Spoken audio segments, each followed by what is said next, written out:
started. Again, one of the things that we're going to be covering in this webinar today is understanding why we create this dashboard, what was the purpose of it. We're going to go over some of the most important KPIs within that webinar, and we'll play you and walk you through every single section in the platform so you can become familiar with some of the things that you might want to use it for and how to use the dashboard overall.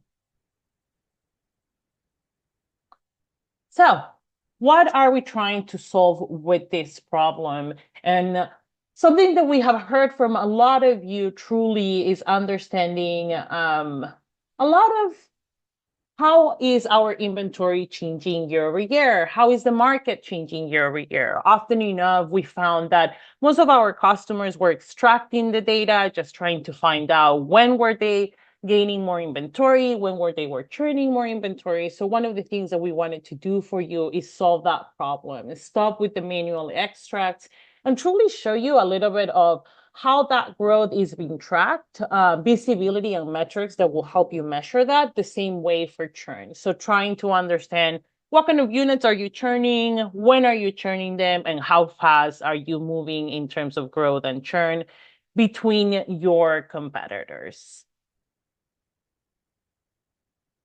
So what are we solving with this specific dashboard? First, manual tracking issues. Again, something that we found out quite a lot is that we are doing a lot of manual changes, extracts, just to understand that change of inventory. And sometimes that is not consistent. Some of that data gets lost. So we want to keep those things pretty much consistent across all markets and across all of our clients. Missing benchmarks, because most of our data is coming directly from your market. We wanted to be able to give you that benchmark, being able to see how are you comparing in comparison to your competitors when it comes to grow and churn, in terms of how fast are you growing in your inventory versus how fast your competitors are changing. And also, most of the time, something that we have done quite well is trying to understand how normally our strategies are impacting your overall revenues, as well as how the market is impacting your revenue generation. But something that we have not necessarily seen in the past is how that growth and churn truly impact those revenue generations.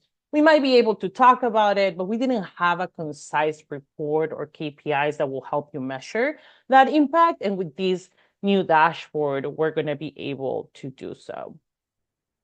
And finally, we realize how time consuming this process is, right? Like, again, there's a lot of exporting, there's a lot of changes in Excel sheets that we need to do to find out these numbers. With this dashboard, we want to take that away from you. We wanted to make it easier, no more extracting, no more Excel files. So that's one of the main things that we're trying to solve with this dashboard.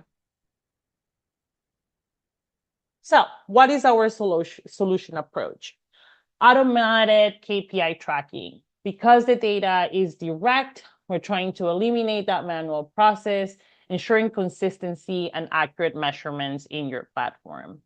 Benchmark your information against the market. We have done that across our normal KPIs, such as ADR, revenues, and occupancy.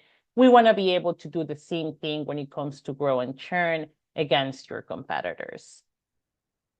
And then a comprehensive analytics of monthly and analyzed metrics. How fast are you growing on a month by month versus how fast you're growing in terms of year by year. So we're going to go ahead and explore some of those KPIs that are going to be very basic of the dashboards here in this specific place. You can definitely see some of that, such as the KPIs that we're going to explore today is the number of units that you have at the beginning of each month or the beginning of each year, the units that have been added by month and in the past 12 months, units that you have lost in the month or in the past 12 months, and a net new units, which is pretty much the units that you added minus the units you lost. Other things that we are calculating in this new dashboard is growth rate. So how fast are you growing, which it will be all the units that you have added divided by the number of units at the beginning of that month. Churn rate, which is the units that you lost, divided by the units of the start of that month. And then net growth, which is pretty much the growth rate minus the churn rate. Here's a quick example, and we're going to go ahead and just show you how that dashboard looks like today. I'm going to walk you through some of those KPIs and show you how they work. Again, some of the KPIs that you're initially going to see in this dashboard is the amount of revenue year over year, the number of units that you have added in the past 12 months, like any platform in the dashboard. You're going to be able to see and change those dates if you want to see, for example, how many of those have you changed in the past 5 months or 6 months. So you can see that information, and we're immediately going to compare it to last year. You're going to see the number of units that you have lost during the last 12 months in comparison to last year. Now, the monthly growth rate, you can see it here. Again, that's going to be the number of units that you gain in the month. So number of units in the month divided by the number of units you started in that month. And when it comes to the annualized growth rate, we're looking at the number of units that you have gained in the last 12 months divided by the number of units you started on that same month but last year. And similar thing with annualized churn rate as well as monthly churn rate. We're looking at the number of units that you have lost, either divided by the number of units you started on that month or divided by the number of units you had initially in that same month last year. And of course, you're going to see the number of units you currently have as of today versus the number that you had as of last year. Now, going back to here, we also have a quick overview of what those annualized growth rate churns and KPIs are looking at here. So you'll be able to see that information too. Again, it's just a good idea to understand how are we calculating those numbers. If you ever have a question whenever you're doing your analysis, we are looking at the last 12 months when it comes to annualized KPIs. And I think the next thing we're going to really dive in today is go through every single section within that dashboard. The first section focuses a lot in about what is growing, what is shrinking in your company, trying to analyze some of those trends. How is that impacting overall in your business? Then on the second section, we're going to dive in a little bit more into when are you losing or growing the most, and we're going to compare it against your competitors. The third section is going to focus a lot more in what kind of inventory you're changing, whether it's growing or churning. We're going to focus on that.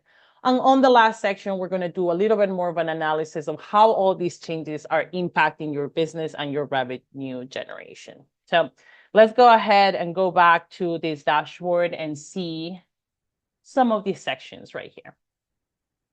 First section, am I growing or shrinking?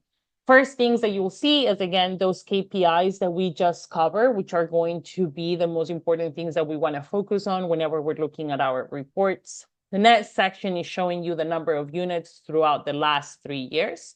But then as we continue to move into this section, I find these reports very fascinating as it provides us a little bit more insights in regards to how are you growing in comparison to last year? How fast is that growth? How fast is that churn? Here, you can see everything in the dark blue is the number of units that you grew in the month highlighted on the report versus how many units you grew on that same month last year. So something that we can easily see is that this year we acquire a little bit less units than we did on that past year. Again, 29 nights in the past 12 months, while we capture 44 units in the months of that same last year. Similar thing when it comes to churning. How many properties are we churning in comparison to last year? Luckily, we are seeing a little bit less of units churning. What I find the most interesting here is that we're losing faster than we are gaining. So again, one of those KPIs that are pretty useful is understanding that net change, right? So I want to understand not only how much am I growing, how much I am losing, but from a net standpoint, what is that net growth? Am I growing at all? Am I churning more? So clearly we can see right here that for the majority of the time, at least in the past 12 months, we're churning the most, and you can see it right here in those numbers. Which it seems to be a trend in the past year as well. As you can see, last year we also have a great amount of loss. However, we also see almost double of that growth. So the first section, again, what it does, it really reviews and understand whether you're growing or not growing at a monthly level or at an annualized level. The next section is when are my properties being added and lost? So here we dive in a little bit more into the monthly and into the monthly performance, and we immediately compare you against the market. So you're going to see the same KPIs throughout the dashboard. But what I find that the most fun part of this new tool is understanding how is that in comparison to the market. When we look at that monthly growth rate here specifically, and again, just to remind you, the blue is representing you while the orange is representing the market. We can see that from a growth standpoint, we are growing a lot slower than the market, while the market is definitely growing a lot faster than we are. We can measure all those KPIs in the same dashboard, understand from an annualized net growth rate, how fast is the market growing throughout the year. Unfortunately, from a net growth standpoint, the market is definitely at least start growing a little bit faster while we were really churning for the majority of the time from October up until I want to say February, when the market starts seeing some growth, but we will continue to see some declining. And then the market starts seeing very similar trends to us, seeing some loss in inventory, while for us, it is a lot much higher when it comes to that net growth rate. Again, we can see right here which are the months that are growing the fastest. Are we in line with our competitors? Often enough, it seems that when it comes to growth rate, for this specific scenario, our competitors are definitely growing faster than we are. However, we can also see some patterns such as October being a great month to grow. And as we get into the remaining of the year, it's very clear that during the spring, we're not seeing as much growth, but then it takes back up in May. Now, for the market, it did stay pretty consistent. Now, they did take a little bit of a turn as soon as March got in, where they were not growing as fast, truly. Now, again, overall, when we're talking about growth, we can see that the market is definitely growing a little bit faster than us. And then when it comes to churn, very similarly, the market and you are growing at the same speed. Overall, what we can definitely see here too is that during the months of February, March, and April, we saw a much bigger loss than the market did. So even though we are looking at a very similar churn rate, we are seeing a little bit more loss during that spring. Now, how do we want to use this information is based on how we want to prepare ourselves for upcoming renewals when it comes to our owners. If we are starting to see that we are losing in the month of February, March, April, maybe we want to do a little bit more work ahead of time, especially when those contracts are needed to be renewed, whether we want to prepare and start looking for those units that are not performing as well, or some of those owners that might be a little bit more difficult, provide more information to them. So whenever that renewal time comes around, we might have some more information. We have kept them a little bit more engaged in regards to what the market is doing, how the market is performing overall. So this data is not only for us to be able to track how our inventory changing, but also kind of help us understand what is happening in the market and how can we inform our owners about that.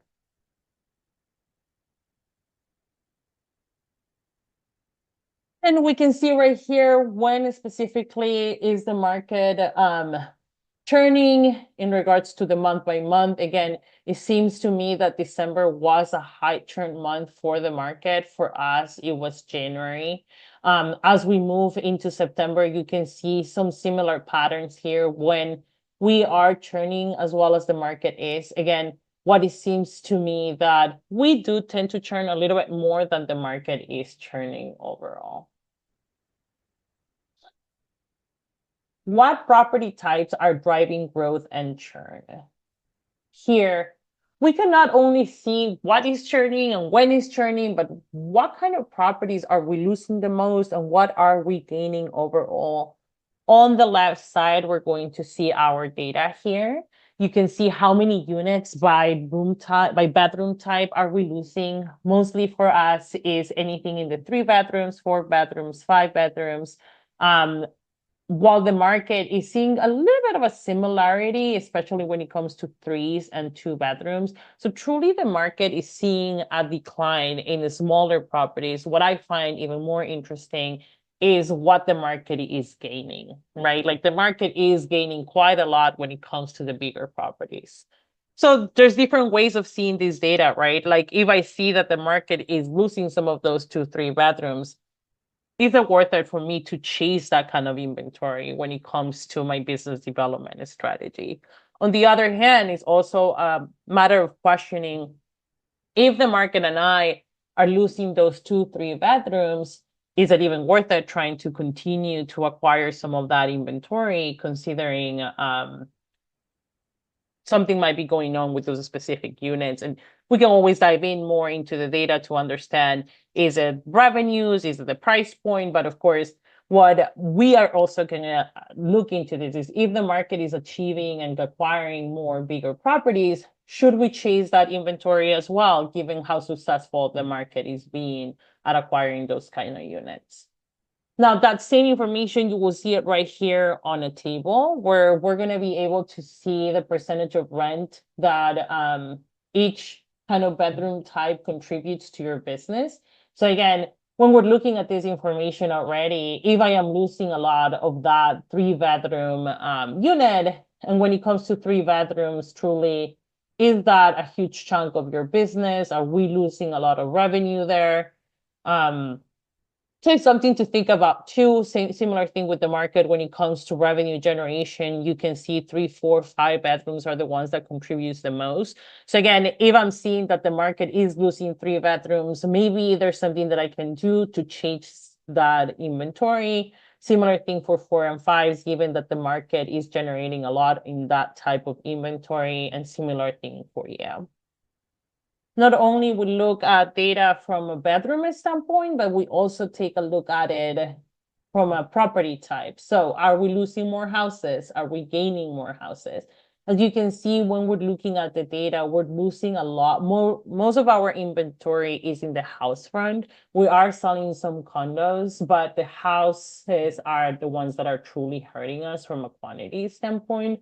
On the other hand, when we look at the market, it's a little bit different, right? Like the market is acquiring a lot of apartments, and it seems that we are not either acquiring or either losing that type of inventory. Again, when we are thinking about our business intelligence, business development strategy, we might want to chase some of those apartments given how successful the market is. When you're looking at unknown, we are thinking about units that maybe are called villas or some other type of units that do not fall into these 4 categories. And similar thing to what we saw a little bit earlier here, we are looking at, based on this inventory, what is the most contributors when it comes to revenue. It's very clear that houses is so much for the market and you. So these type of units are the ones that are more successful in terms of revenues in comparison to other units. So again, looking at this data helps us understand what else can we do with our houses, given at the rate that we're losing that inventory, and also at the rate that the market is growing that inventory. I find it a little bit concerning that we're losing this much houses, but the market is not gaining so much in that inventory. Instead, they're looking at apartments. So very interesting to see this data here. And how do changes affect my revenue performance? So this is the final section. I personally love this portion here because for all the time that I've been in with key data, normally we try to make assumptions or whether that change in inventory is truly affecting our overall revenue generation. And it goes down to sometimes we talk about a strategy. Could it be occupancy that is affecting our overall performance? Could it be ADR that is affecting that performance, or it could be market conditions. But sometimes it wasn't really easy to see whether that change in inventory is what is truly affecting us.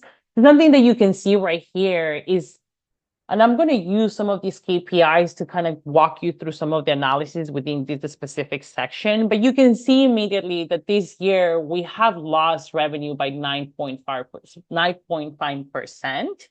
And if we want to truly understand where is that coming from, normally we immediately start to see occupancy and ADR. How is that affecting my overall revenue generation? And we can see that some of it is and might have to do with that change in the strategy, prices going down, or the occupancy is going up. But when we immediately see that decline in revenue and compare it to the decline in the number of units, you can immediately see that correlation. A good chunk, if not all, of that revenue decline, it has to do with the fact that this year we had churned a lot of units, and that is affecting us fully. Other things that we can try to understand is what kind of units we lost this year that might be affecting our ADR. Earlier, when we were looking at the data, we noticed that a lot of our houses are the ones that have a lot of the houses that we had lost. So normally houses tend to be priced a little bit higher. So that might be an impact into our overall ADR. If we look at other KPIs such as booking windows and length of stays, the fact that we're losing some of that inventory might be affecting those KPIs overall. So your overall performance could truly be impacted by those changes in your inventory.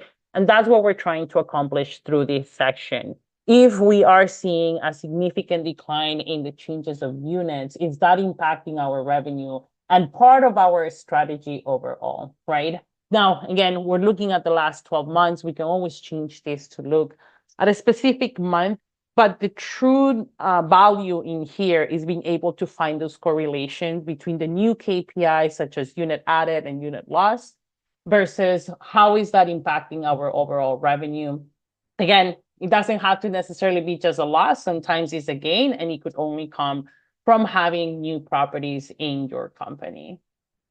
As we continue to scroll down, we will be able to pinpoint the units that you have gained this year versus the units that you lost this year. Again, what it is interesting here, although seeing an increase in units is pretty good and positive, that impact is of about $1,145,000, which is a positive impact. However, the amount of units that we lost this year is an impact of about $8,571,000.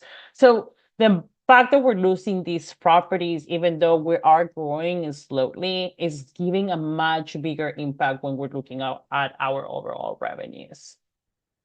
So you can see right here, if we do the math, 64 minus 58,000, we can see that maybe that's about 6 million, yeah, 6,000. Sorry, terrible, $6 million. So again, you can immediately see that impact, right? Although some of these gains help this loss, overall, that loss is what truly is impacting our overall revenue. So this last section to me is what brings everything together, right? We already looked at whether we're gaining or losing, when are we gaining it, when is the market gaining, or whether they are gaining faster or slower, what kind of inventory we're gaining or losing. And here we can bring it all together and truly understand how those changes in your inventory are truly impacting your overall performance as a company. It feels like I probably will be ending soon today, which is unlikely, but some of the other things that are very useful for this dashboard is truly understanding Not that only our business development team can benefit from this data and understanding that changing inventory, but our property managers can help us with that by looking at these specific KPIs.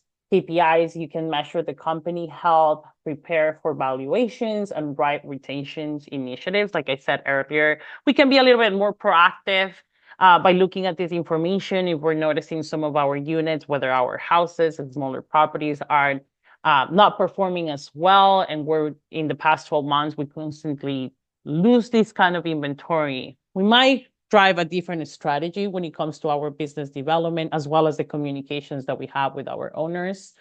Bring your revenue manager to the conversation. Again, not all the time your performance has to do with your strategy. Sometimes it has to do with the changes in your inventory.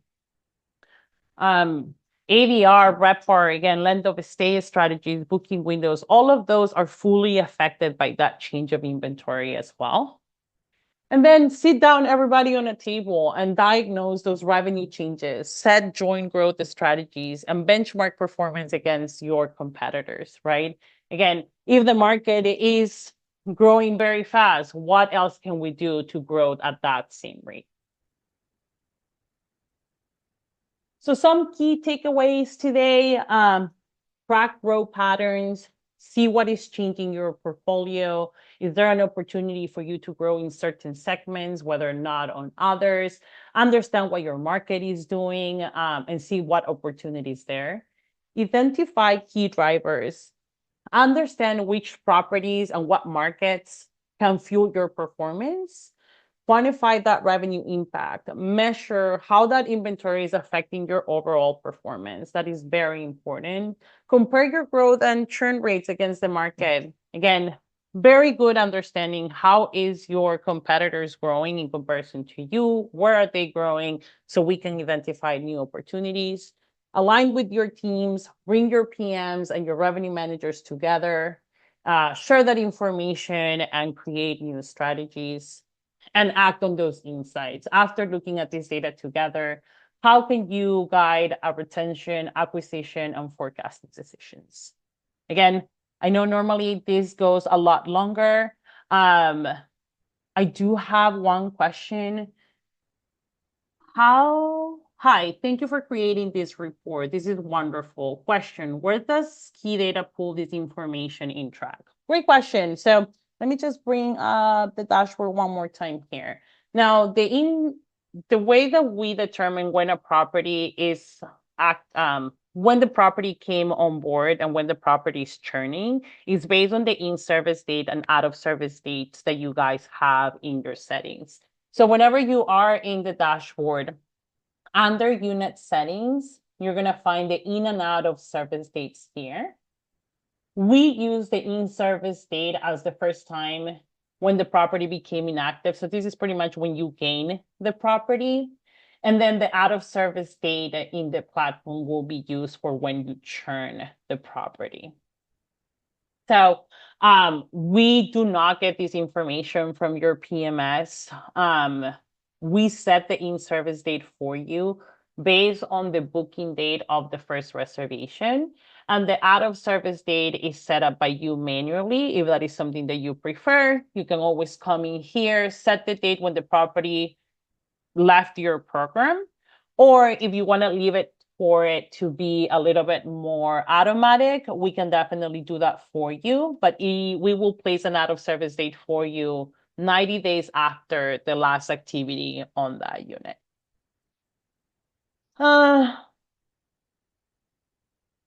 To your question there, how can we ensure units loss is accurate? My recommendation will be to keep these out-of-service dates as accurate as possible. So whenever the property leaves your program, again, come to your in and out-of-service date section and add that out-of-service date here. It just makes it easier for you to control that date.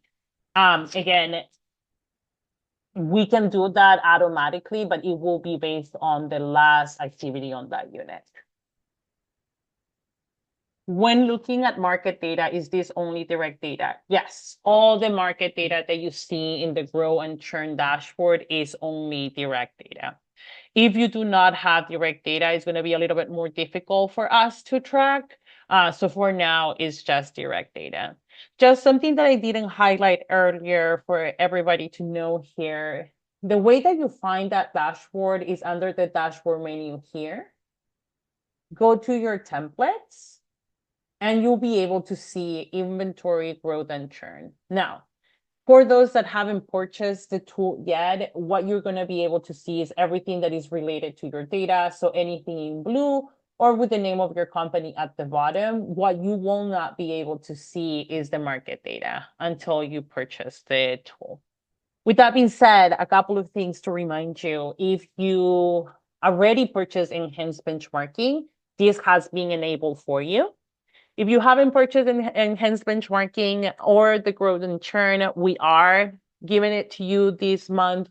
The original cost of the tool is $200, but we are giving it to you for 50% off for the first 3 months. So you'll be only paying $100 per month.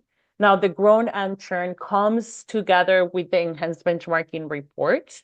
So I strongly recommend that if you are interested on purchasing the tool, to either contact your customer success manager, or you can always contact us at support@keydatadashboard.com. I see another question here. So 90 days of last activity could be a house that's still being rented if it doesn't rent. December, January, February, and March, but rents in April. This will show inaccurately. So just to confirm the question here, so 90 days of last activity could be houses still being rented if it doesn't rent. December, January. So if the property has an out of service date, whatever happens before that out of service date is going to be counted. Now, I'm not sure again if I'm understanding the question correctly, but the property, sorry, let me read this again. Let me read this again for everybody. So 90 days of last activity could be a house that's still being rented. Oh, I understand. Okay, sorry. So what I was trying to explain here when it comes to the out of service date is what it will be, not necessarily inaccurate, but what we do when you allow the system to place this out of service date here is if you don't add it manually, we are going to add it manually for you, and it will be 90 days after the last activity on that unit. So for example, if the property's last reservation is, I don't know, on March 31st, and that reservation departed on March 31st, and you didn't come here and you said, okay, the out of service date is April 1st. 90 days after March 31st, we're gonna come back into the system and place that out of service date for you, and it will still be March 31st, but there's going to be a lapse of 90 days when the unit is going to still show as active. So again, that, I don't know if I'm answering your question there, but if you do not add that out of service date, eventually the numbers are going to change for you. No, the out of service date, the 90-day out of service date happens automatically if you do not add the out of service date manually.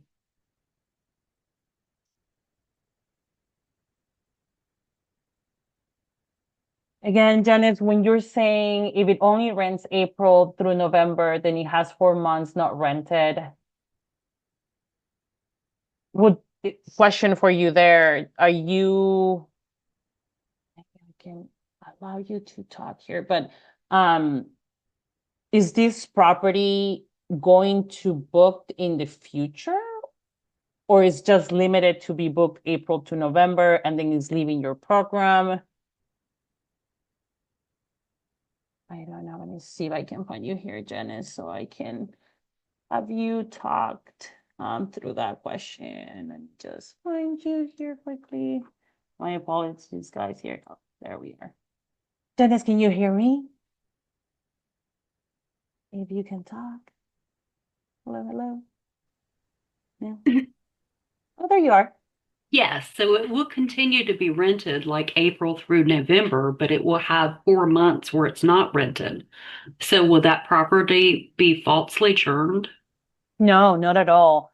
The only way that we will place an out of service date for you is if we recognize that the unit is inactive in your PMS. So as you can see in the platform here, we do identify whether a unit is active because that is something that we do receive through your PMS, letting us know whether the unit is active or not.